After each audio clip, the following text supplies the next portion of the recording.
say hello to all the people participating in the course, and special. I know we will see each other in Geneva or any other place in the future, and thank you very much for your interest to listen to my presentation, and also to thank you very much the ISACs for the invitation. That for me is an excellent opportunity. My name is Julio Mercado. I am a minister. I am a member of the Ministry of Foreign Affairs in the Argentine and the mission in Geneva. And my duty is to coordinate the political area of the mission. And as you know, missions in Geneva have economic topics, then others have. I coordinate all the political topics. The economic topics are coordinated by another person. I work in this especially, and since my arrival, I am the attaché of health before the WHO. Precisely in that, with that experience that I've had in these 4 years working as a health attaché, I wanted to make this presentation to tell you about visions and some thoughts taking into consideration my work. Many of the things I will tell you, of course, you will know. With this format, we cannot have an interaction. I would have liked to have an interaction with you, but these are the limitations of the format. But those who know these topics, probably you may add your views on what I may tell you. In these 4 years that I've been working in health topics in Geneva, representing the government of Argentina, I had excellent experiences, and the ones that I highlight more is my experience with FENSA, which is the Framework for Cooperation with Non-State Agents, which is approved last year in the World Health Assembly. I will use that example during my presentation. Another opportunity that I had with WHO was when Argentina played a relevant role, presiding the mechanism of member states, SSFFC, which are the substandard, falsely labeled, falsified, counterfeited medical products. That long terminology was modified in the last assembly, and now we only speak about substandard and falsified medical products. This mechanism was created in 2012 in Buenos Aires at a meeting organized from Geneva in Buenos Aires, with the attendance of all member towns to address important topics such as the falsified and medicines. Argentina presided this mechanism. My role was quite active, and the experience was very good. I will give more details in my presentation. And my most recent experience, which was very gratifying, was working a resolution approved in the World Assembly on the promotion of health of refugees and migrants. I will also mention this example during my talk. Again, I want to clarify that the scope of my presentation is to share with you my experience in Geneva as regards to the work in World Health. I am not a technician. Probably among you will be technicians and know a lot more about specific health issues.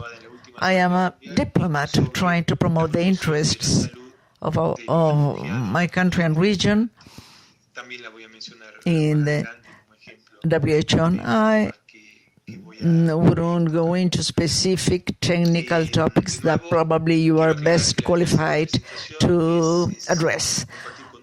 But my interest was to share with you my experience in the hope that it might be useful in your daily work. Let's continue with the first slide. Is the growing importance of multilateralism. There is a first thought that I had to learn when I came to work to Geneva. I was working in bilateral topics until then. And before coming to Geneva, I was in Washington working in bilateralism with the Argentinian embassy, traded at the White House, and for me it was a learning time on the meaning of multilateralism. There is a different mechanics in the bilateral multilateralism. Probably you know about this because you may work bilaterally and also in multilateral forums. For me, it was a learning time trying to understand that basically bilateralism deals with management.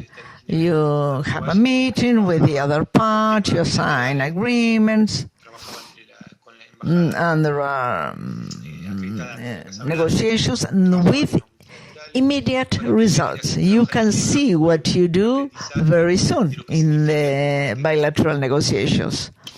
You may see also what you do and the result of your work very quickly.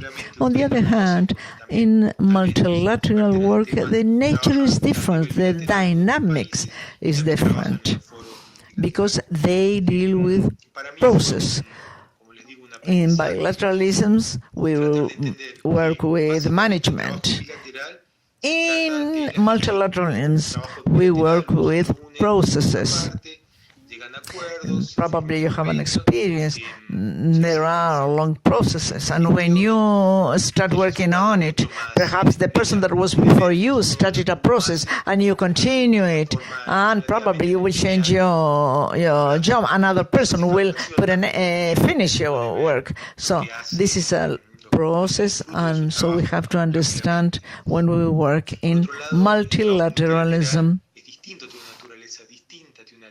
Another fundamental aspect of multilateralism is the need of consensus.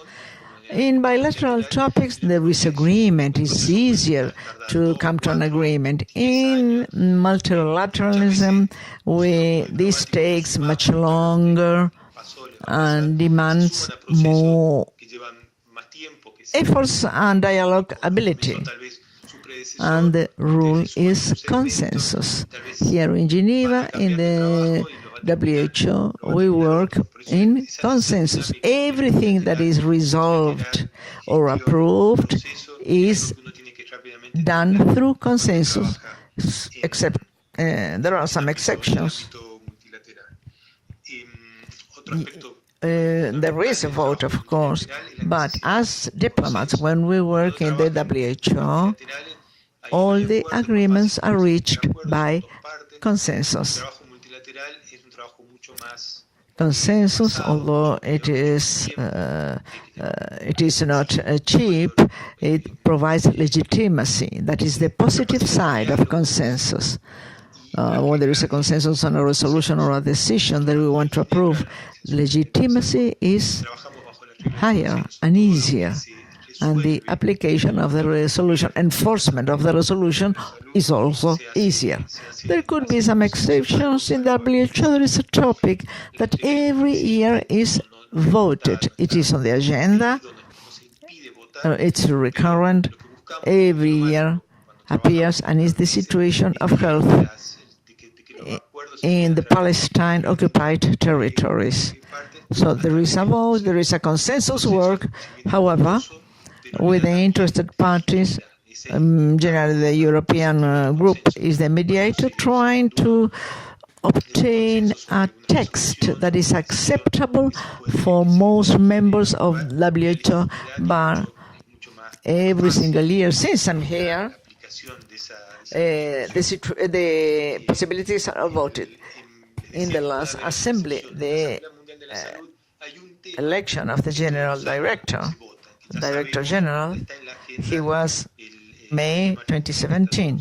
although the possibility exists, because there is in the constitution and the regulation of the organization, normally director generals were in the past chosen by consensus. This year, he was elected by vote. There was a sophisticated and transparent system for electing the director and the new director general, but again, this does not invalidate consensus, which is the first option in the work of the WHO.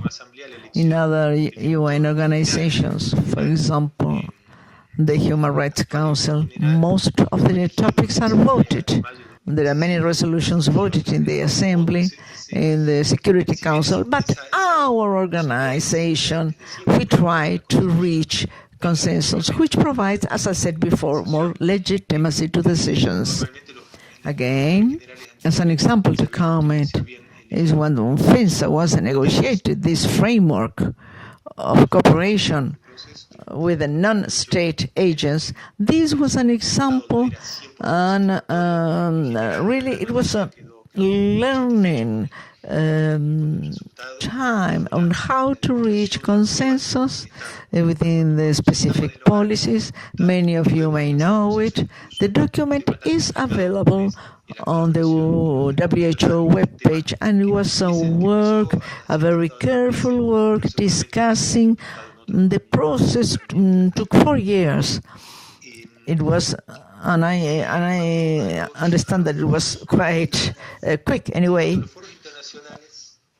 And when Argentina presided over, they were the last 2 years of the process for FINSA, and it was a very careful work to be able to achieve consensus. We discussed among all the member states, line by line was discussed of the document. And although for many the result was not 100% satisfactory, in general, the majority was satisfied with the final result. It was a demonstration on how, when states dialogue together, when there is a will, we can reach consensus, even in very complicated topics. For example, in the case of non-state agents, it will certainly be replied in other organizations. As regards international forums, I wanted to highlight the relevance of international forums as a space for promoting national interests. Many times the people that work, and we will go back to this idea, people working at the national level or in domestic policy, it is very difficult for them. They don't end giving value to the work in international forum to promote the domestic policies of each country. We will go back to this, but anyway, for me, it is very important to highlight that there is no difference between domestic and foreign policy. The great difference is that those national interests are promoted in national areas or in international forums. But I would like, anyway, to stress as an experience that there is no difference between domestic and foreign policies. Their dynamics may differ, but the projection of both is the same, and the feedback is also the same with the work that we do every day. This is a concept that it is very important for analyzing, because sometimes we run the risk, please don't mix foreign and domestic. No, the interests are the same, but we promote them in different forums. That is why I was stressing the relevance of provided this place that foreign forum deserve in order to promote national interests. The other topic that I wanted to address in this chapter is the attention given to health, world health in international forums. We may say that the question involving health is very important and present. Doesn't mean to say that in the past it wasn't given importance. Of course it was. Of course it was given importance and relevance. In other, even in other organizations, OAS and so on. Health was also present, but it has risen position, escalated positions at the present time. In the last years, there was a great movement in this regarding world health in the international agenda of the United Nations. Not only regarding the position of health in the agenda, but also in the change of conscience that health is not an isolated topic that you may study and separate or segment from other areas. Health is a crossing question affecting development, affecting also other aspects of international life. This is an important change. How is this shown?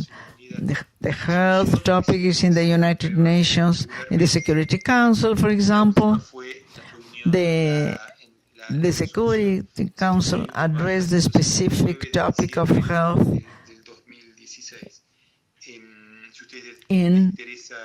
there was a special session to address AIDS and also Ebola, and in another areas of the United Nations. In the last years, health was addressed at the General Assembly of the United Nations. In 2007, there was an important meeting in Oslo, installing the idea of the relevance of including health in the first levels of the international agenda. And this had an evolution in 2008 in the UN Assembly. They voted a resolution that is voted regularly, and the last one was resolution 21159 of December 2016. If you are interested to know more about this evolution of health topics in the United Nations, especially the General Assembly, I may recommend see the webpage of WHO about global health and foreign policy, and you will have a historical detail of this topic. And finally, the area in which recently there was in which health was addressed was in G20 in 2017 in Germany. That was the venue of the G20. They decided to create a work group on health. There was a meeting in Berlin in May, a statement of the Ministers of Health addressing several topics, for example, antimicrobial resistance, and this was very well received by the rest of the G20 countries. And the next chairmanship, that will be the Argentines, starting at the end of the year, they will continue with the topic of health in this world arena, and the group on world health will be present at the G20 discussions. Now, you see, in the WHO, I would like here to mention generally the World Health Organization. Many of you know very well how it works. I don't need to go into detail in this. All the information is available on the webpage of the organization, but I would like to highlight some aspects that are more relevant. And according to my opinion, and based on the opinion in these 4 years with the organization. In the first instance, the importance of integrated work of the 3 levels of the organization. The organization works in 3 levels through the country office, probably are in permanent contract in your countries, the regional office, which PAHO, Washington, D.C., and the central headquarters in Geneva. The need to integrate the work at the 3 levels is very present, although they work satisfactorily in terms of integration. It is necessary to do more effort in this. Why? Because in the case of our region, PAHO, perhaps we are victims of our own success. PAHO is an organization that is working very well. I don't need to say this. You know that it is an organization which is responsible according to the needs, always updating the agenda and working with governments in the region. But sometimes, in view of this excellent work that the Pan American Health Organization carries out, concentrates all the health resources, and they are concentrating them in Washington.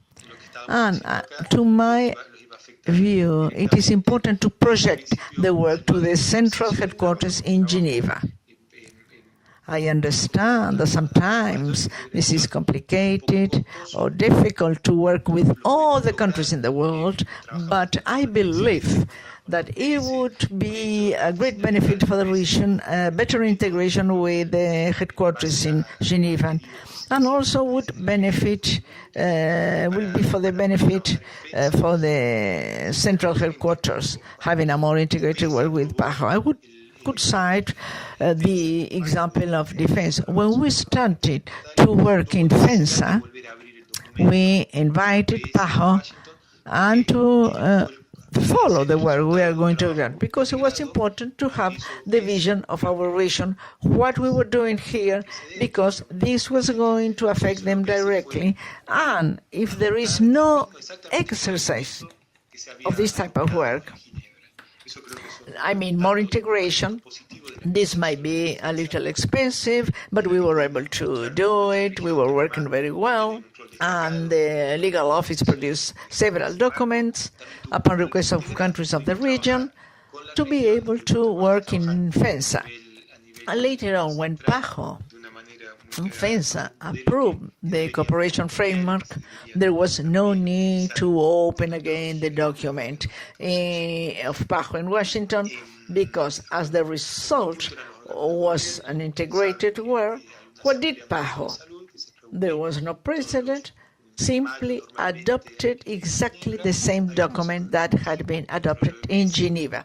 I think this is one of the positive aspects of the negotiation, and we were able to show how our region, that has a very important role, also has an integrated role working with the region and at central level in a very integrated manner.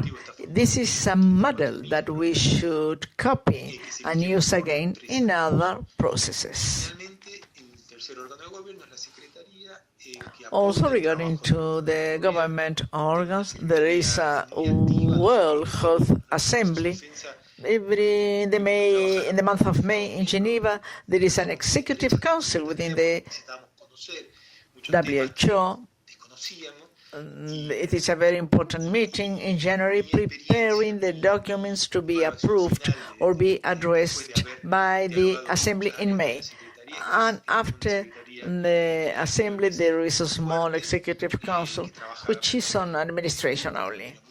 The Administrative Council has 34 members, they are elected for a 3-year period. And finally, the third organ is the Secretariat that supports the work of the government. It's very active.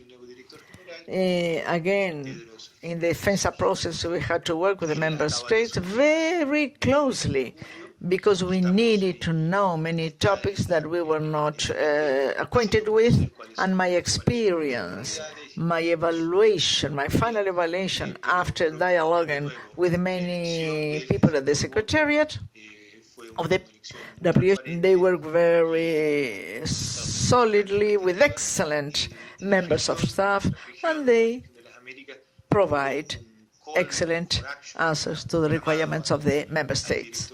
As I said before, you know that we have a new Director General. He has just taken office in July. He is informing his priorities and his methodology. But again, his selection that was by vote was a very transparent one, and the states have great expectations, and our region approved a call for actions to the General Director before being elected. This was a call for anyone that would be elected, which is a very useful document establishing what the countries in our region are asking to the new Director General. The topic is also available, the document. And finally, the documents produced by the WHO. The main documents are the resolutions that may be proposed by a member state or several member states, or by the Secretariat itself when necessary.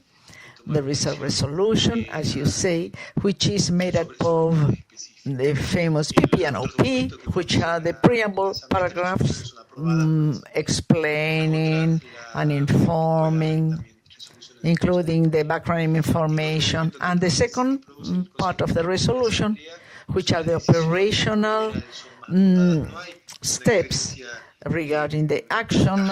Generally, the member states decide to have an action on specific issues. The other documents produced by the Assembly, we may also have resolutions of the Council, and the other documents produced by the Council or by the Assembly are the decisions.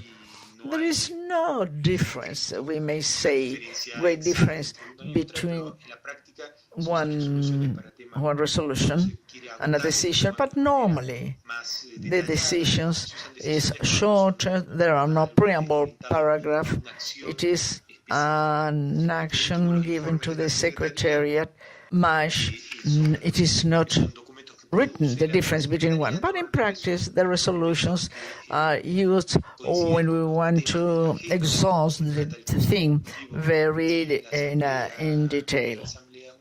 And the resolutions are also for a specific action. And finally, the reports of the Secretariat. There are documents produced by the Secretariat coinciding with the topics of the agenda addressed by the Executive Council and the World Assembly that are produced by the same Secretariat, and the state cannot modify them. We can take notes, we may comment, and see if we are pleased or not with the document, but normally they are not modified. It is a product under the responsibility of the Secretariat. Now we see the next one, and we would like to speak about the effective participation of states in the WHO work. How can a state participate? The most active and having more demand is through being member of the Executive Council.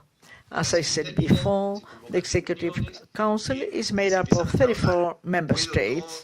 When I arrived in Geneva, it coincided with the Argentine being part of the Executive Council.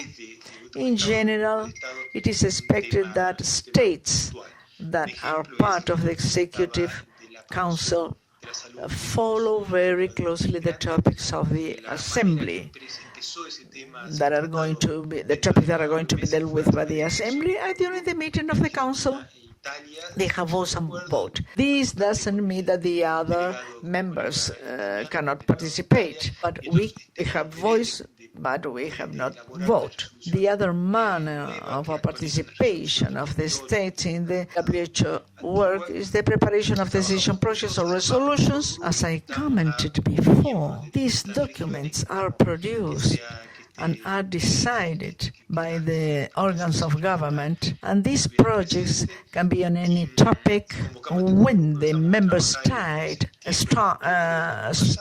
notices that it's an important thing, it mentions also the participation in core groups, which are made up of 1, 2, or 3 member states, detecting that it's a specific topic that deserves attention. With the support of the Secretariat, we have meetings and they start working. This may result or not in a resolution, but normally it demonstrates the interest of a state or group of states in a specific topic. Example, the promotion of health, of refugees and migrants, and the manner in which this topic started to be addressed at Argentina and Italy were in agreement. I made a contact with the Italian colleague, and they were interested in preparing a resolution, a new resolution, updating a 2008 resolution. We work together. We have a core group inviting members from other regions. So the regional representation was present, and we called this group, started work in September, October last year in order to exchange opinions and ideas. We were a group of 14, 16 perhaps states, very interested, participating in a topic that generated interest, and we started to work in this core group in order to promote health of migrants. This core group, during the session of the Executive Council in January of 2017, became a drafting group. President of the core group, we called a drafting group, and we presented a resolution project, a draft resolution, and started working in the text in order to have a text to be presented to the Executive Council.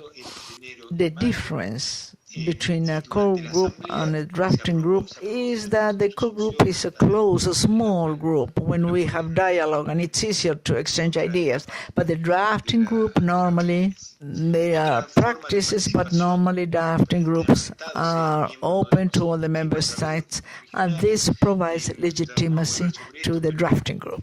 Of course, anybody can propose changes in order to have a preview of the debate of the Assembly. Coming back to the example of the promotion of health in migrants, in September we had the core group. In January, before the beginning of the Executive Council, it became a drafting group, worked on the resolution, and with the Executive Council, but regrettably we were not able to approve the resolution, but we approved a decision which became later, and in January and May we continued to work, and during the Assembly, finally, a resolution was approved. You may see it on the webpage of the organization, WHO. Another participation format that we have is regional groups. The Americas group is a very active group within the WHO. They have commitment, their decisions are listened. The Secretariat many times asks the regional group, and basically, although it is not a government organ within the WHO, is a manner of organizing the work, which has been today very useful. I don't know if I said I presided the Americas group in 2015. From 2015 and 2016, generally it's 1 year, is the year prior to the Assembly. It was a fantastic experience, I may tell you. I was able to coordinate some positions. And in those topics where we were not able to coordinate positions, there was a very fluid exchange of information. After that, there was a Brazil group which worked in a very excellent manner. Many topics addressed by this group were dealt with by the Assembly, and now it's being presided over after the Assembly by Canada, which has started operating.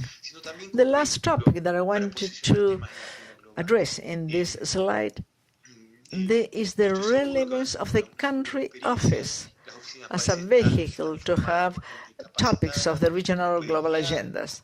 I know that you work a lot with the country offices. I am certain that the country office respond to the needs that you propose, but my suggestion is to use the country office not only for the daily work that you carry out in your countries, but also as a vehicle to position topics of the global agenda. I am certain that you will have an excellent experience. The country offices are run by very capable people that may provide guidance. So I suggest you to use the country office to bring topics to the bilateral area. This slide refers to the articulation between national and international health policies. There is no domestic policy, a foreign policy. It's the same policy, the same principles, the same initiatives, but in different areas, different ambits. That is why to bring to this policy to international ambits requires adaptation to the international forums. One of the central topics that we work in multilateral ambits is coordination between the governmental agencies, ministries and secretariats at all levels. It is important to work in a coordinated manner. Today, as we said before, it is very difficult to segment or to separate health topics. They are related to other topics, as we said, migration, or there is a variety of topics. I don't want to mention one of these or another, but you know that there are examples of how the different aspects of domestic policy address health topics. So our recommendation is that the interagency work is very useful. And in this framework, it is important, and for us is beneficial too, is the coordination with the Ministries of Foreign Affairs. For some reason or other, the Ministry of Health, they believe that it is not necessary, and they don't see the usefulness of coordinating the work with the Ministry of Foreign Affairs. I may tell you that that type of work is fundamental.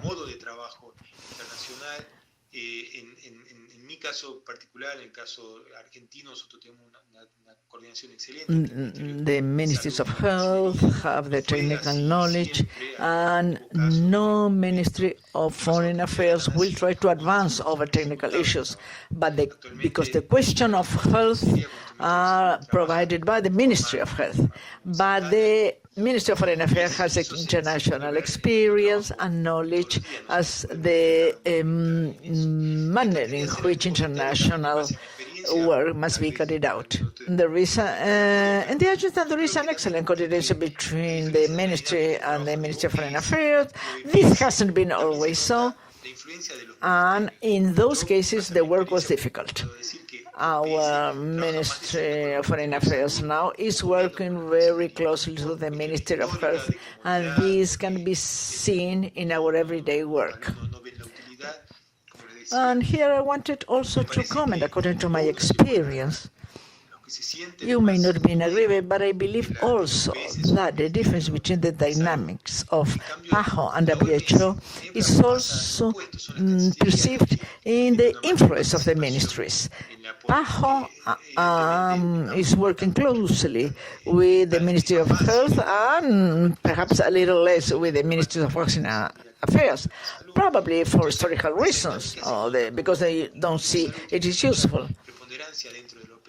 And I believe that those who feel owners of PAHO are the Ministry of Health. But with Geneva is the opposite. The ministries of foreign affairs have more participation. You see, this is a different picture, probably because it is easier, they have more representation, diplomatic missions, and so on. So that dynamics can be easily perceived. The ministries of health have influence in the PAHO and the Ministry of Foreign Affairs, which in the WHO. That wouldn't be any problem. They may work perfectly well without dynamics, but in those countries where the connection between the Ministries of Health and the Ministry of Foreign Affairs is weak, is noticed in the work of the WHO in Geneva. If there is no correlation between the two of them, again, my recommendation, my experience, as we are here in Geneva trying to promote the same topics that you promote in your countries, my recommendation it is that it is necessary to have a very close articulation. Meetings are necessary, talks are necessary, and prepare the agenda of the Executive Council, preparing the agenda of the General Assembly jointly between the Ministries of Foreign Affairs and the organization. And after the assembly, a meeting also is interesting to see how it was, the most important topics addressed, what was well done, and what is what we have to improve. And finally, I wanted to mention the joint work between governments, the private sector and civil society. The ODS 17 refers to alliances to achieve goals or objectives. There is a need of articulation between government, the private sector, and the civil society. Again, the topic of FENSA appears. There was a need to articulate government, private sector, and civil society. FENSA is the consequence of this needs to work on this alliance. It is important to see this. We have to do it more. It's being done, yes, but we have to reinforce it. The joint work among the different sectors, government, private sector, civil society, ministers. Without that joint close cooperation, the work of the United Nations is very difficult and, if not to say impossible. And finally, I wanted to mention the coordination, regional coordination in the area of world health. Of course, the role of the regions of the Americas in the WHO is very active. We have a solid participation, which is valued by the WHO in the group of the Americas here in WHO. Canada and the USA are also included, not only Latin America and the Caribbean. As I said before, I had to decide. We had an excellent year with a very close work of all the members, working in confidence. And when we can come into agreement, we had close participation through declaration and statements. And in other topics which was more difficult to come to an agreement, it was very useful to know what the others in the region thought about a certain topic in order to arrive to consensus later. The work with the PAHO is given high value, of course. We are all the time recalling and bringing to the WHO positive experiences that are work at the PAHO. Many of the topics at the WHO have previously been worked by the PAHO. For example, migrants' health. The PAHO approved last year some resolution on this topic, and here in Geneva we use that experience to work at the global level. Of course, players multiply.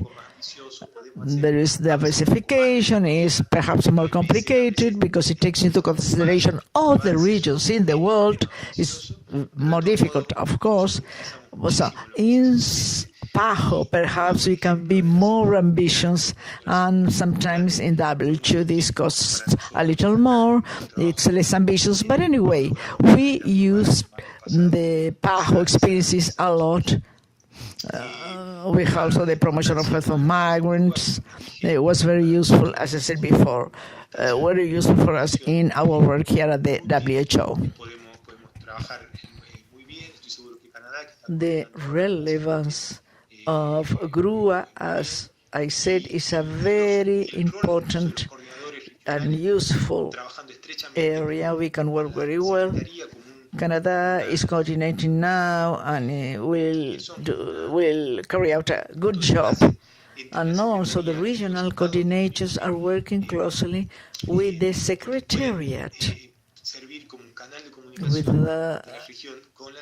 They are a sort of liaison between the Secretariat and the States, which is very useful because they can serve as a communication channel in the region with the Secretariat in order to translate topics of the Secretariat with the region. And finally, I wanted to mention the relevance of the coordination with UNASUR. In these 4 years in Geneva, the first 2 years, there was more coordination in health topics with UNASUR. And this last year we had a little less in the coordination. Sometimes we try to do it near the assembly, and this is perhaps a little difficult because everything is organized. Every year there is a meeting, extraordinary meeting of UNASUR, the Minister of Health, the Assembly. This is a practice in the last year. I think it was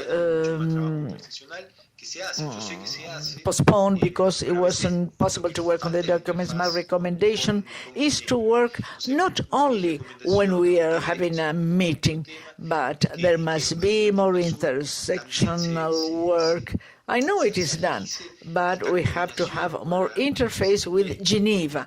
My recommendation then that work on these topics is at the UNASUR. It should be more dynamic with the coordinators, with the ministries of foreign affairs and the missions in Geneva in order to promote UNASUR interests that we know that exist. I suppose that all the work carried out in Geneva have a correlation with what is done at the national or regional levels. So it is important to bring those topics. Sometimes it is difficult, but there is no fluid connection. But it doesn't mean that we are not working at the regional or sub-regional level in health. But please, I ask you to do everything possible for us to receive here in Geneva all the topics, what we are doing there, and also that what you are working in Geneva has to be a feedback to the regional, sub-regional work. I think that sorry if I was too long. Thank you very much for your attention. I have the hope that something that I have said might be useful to you in your daily work. And here you can see my contact details, my email address. I would love to have your feedback. Perhaps through email I may have received your comments. If you need more information, please don't hesitate to write. I hope I've been clear enough with the ideas I wanted to transmit.